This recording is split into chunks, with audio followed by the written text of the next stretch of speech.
Hello everybody, this is Blue coming at you from the Blue Mobile. Yeah, so here's the deal. I was recently, I'm not sure how to put this, pre-diagnosed with cancer. So I thought, maybe I'll start this vlog and kind of share the experience with you guys, and we'll see where it goes. So the first thing, I guess, a little bit about myself. I'm 56 years old. I was born in Boston, Massachusetts, and when I graduated high school, I joined the Army. And I was in the Army for 30 years. I just retired about 5 years ago.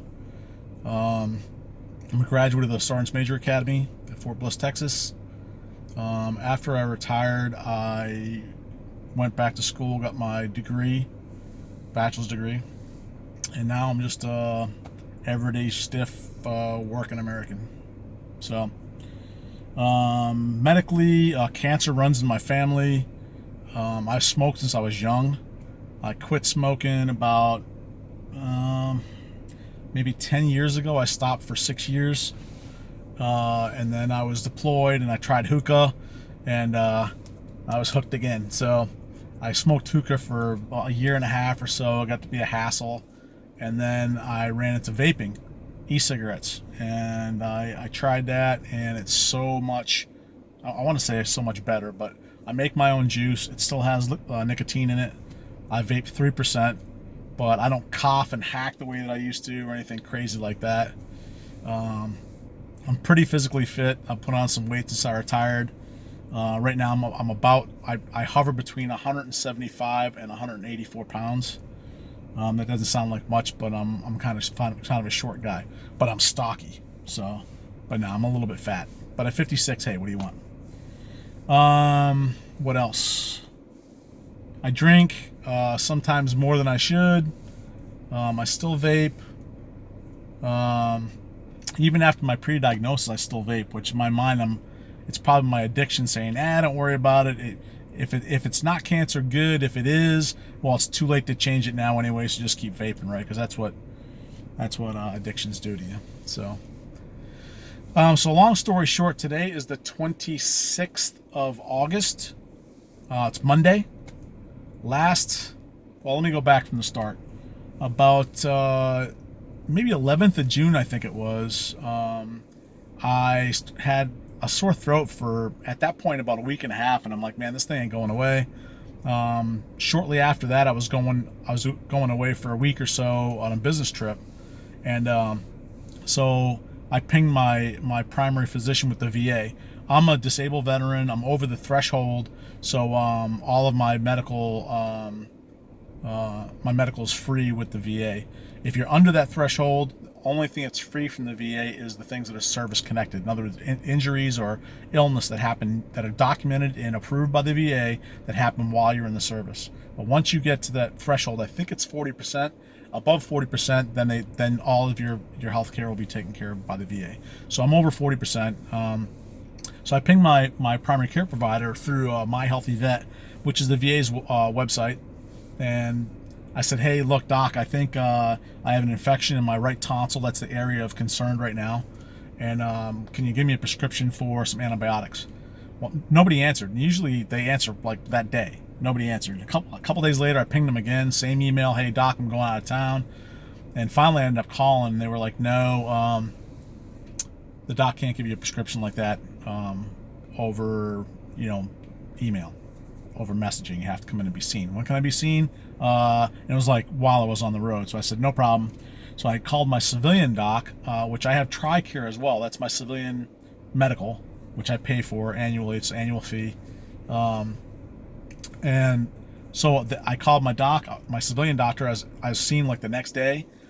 He gave me a prescription for antibiotic. I took the whole regimen of that. I did my trip. Came back from that. My throat was still sore. So I went back to see my doc again. He gave me a regimen of anti-inflammatory and some Flonase and some other stuff to kind of dry it out, right? Went on another trip, came back. It was still messed up. And this time, now it's starting to like wake me up when I'm sleeping. It's getting hard to swallow, like worse than normal. It's really kind of getting on my nerves. So I call my civilian doc again. They get me right in. I see the PA this time, and she's like, yep, we're going to switch you up to a different, more aggressive antibiotic.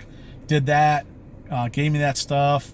I went out traveling again, and this time when I was on the road, I have an electric toothbrush, and I brush my tongue, right? I don't know if everybody does that, but I do. And I tend to go sometimes like too far down my throat, so with a gag reflex kicks in. If you brush your tongue, you know what I'm talking about, right? So that happened, and I was like, yeah, I had a weird taste, so I spit out, and I spit out blood. So I thought, holy crap, now this we're going to the next level here, So I went back to my civilian doc the fourth time, and this was about a week and a half from the time she gave me the last antibiotic to the time I seen her this fourth time. So it's 2 times at my doc, 2 times at the PA. The fourth time, second time at the PA, she looked at my throat. She's like, yeah, I think I need to give you a stat referral to ENT. I'm like, what's going on? She's like, well, this thing is bigger than it was the last time I just seen you. And I'm like, okay. And I thought to myself, that's kind of weird, right? Like 2 rounds of antibiotics and it's got worse. In the back of my mind, I'm like, they were telling me and kind of treating it like an infection, right? But that doesn't sound like an infection. But I was like, whatever, So we'll see what ENT says. They're probably going to want to say, yeah, you have to have them removed. Because I have a history of tonsil issues. This right one's been swollen almost my whole life. Like it's just a little bump, right? I've had ear infections and stuff. And right now, the pain is in my ear and in my tonsil, which is kind of normal because you have a eustachian tube that runs from both sides of your throat up to your inner ear. So when your ears pop in an airplane, that's what it is. That's that tube equalizing the pressure between your throat and your ear via that tube. So I figured that's all normal. So that was like a Monday, I think. Monday? No, last Tuesday. So she's like, I'm going to give you a stat referral for ENT. So I'm like, okay. So Wednesday morning, I wake up at like 6:37. I felt like crap. It wasn't because of my throat. It was because I'd been drinking the night before, to be honest with you. I had too many beers. And I called work. There was nothing going on. I'm like, you know what? I'm going to be in late. Go back to sleep. Phone rings at 9 o'clock. It's the ENT. I'm like, hey, we can see you right away. And I'm like, whoa, like you just woke me up. Like I just woke up. And like, well, we recommend you get in here ASAP because these appointments, this doesn't happen. Like it's difficult to get in here. I said, well, when can you get me in next? And they were like, 7 September or something like that. So I'm like, you know what? I'm on the way. So jumped up, got ready. My doc sent me to the wrong place. The ENT sent me to the other office across town. But long story short, going there, Dr. Lisa is there. She's an old Air Force vet, so we kind of hit it off. She's an Air Force officer, a doc in the Air Force. And she's poignant, man. I mean, she wasn't playing games. She was like, hey, not much of a personality. Forgive me, Dr. Lisa, if you see this. I'm sorry, but it's true. But I appreciate it.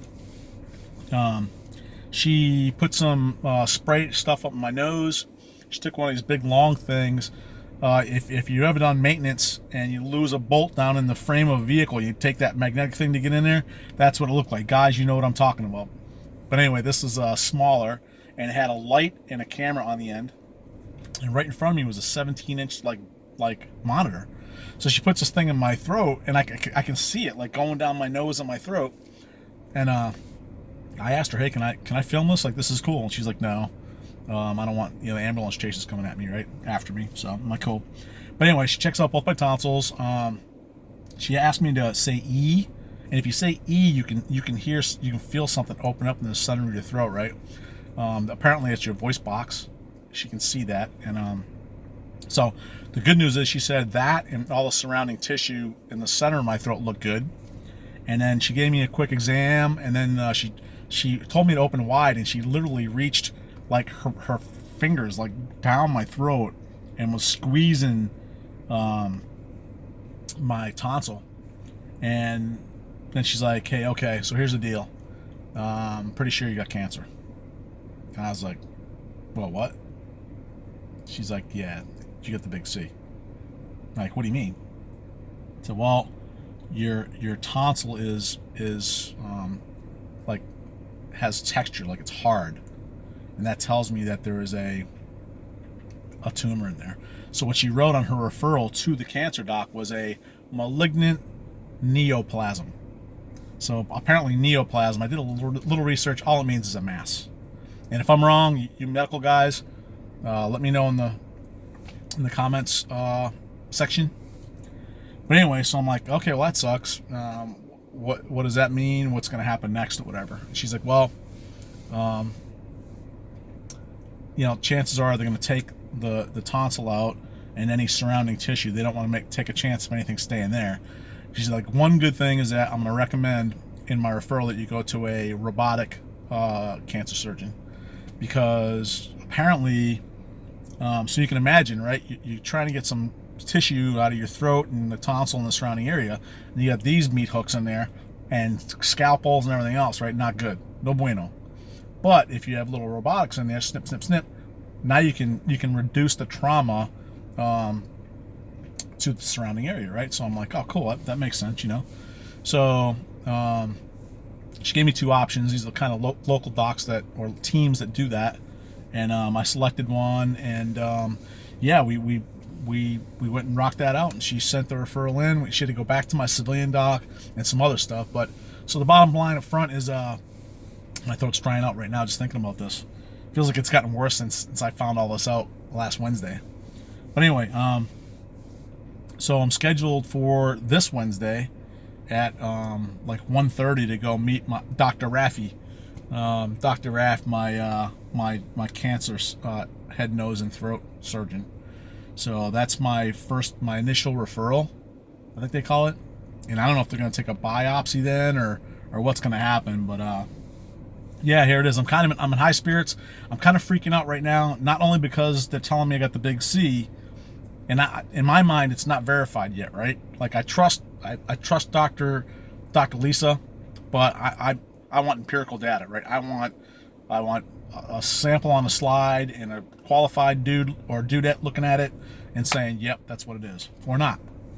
But I haven't even told my family. I haven't mentioned this to anyone, not my work, not my family, nobody. You're the first ones to even know ahead of my wife.